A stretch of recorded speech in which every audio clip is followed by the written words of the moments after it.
মৃত্যু যন্ত্রণা নবীরও হয়েছে, উম্মতেরও।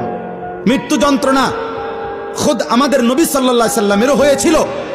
মৃত্যু যন্ত্রণা পৃথিবীর নিকৃষ্ট কাফেরদেরও হয়েছে।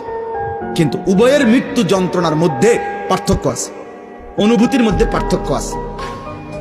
আম্মা জান আয়েশা রাদিয়াল্লাহু তাআলা আনহা, নবীজির বিবি, নবী সাল্লাল্লাহু আলাইহি সাল্লাম উনার বুকে মাথা রাখা অবস্থায় ইন্তেকাল করছেন।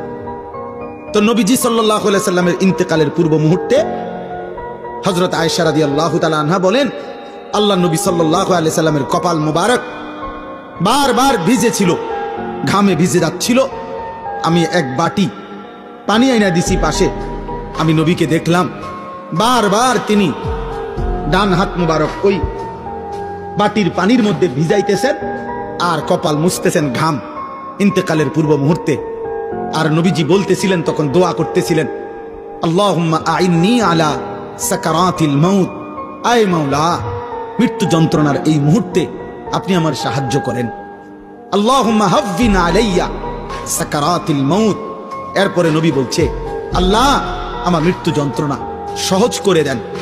এরপরে নবী বলছে, লা ইলাহা ইল্লাল্লাহ, আয় মাওলা আপনি ছাড়া আর কোনো ইলাহ নাই।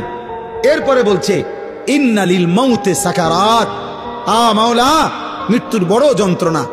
আমি বুঝতেছিলাম, আমার মনে হয় তিনি তো মাসুম নবী, তিনি তো নিষ্পাপ নবী, তিনি তো মাহবুব আল্লাহ তাআলার।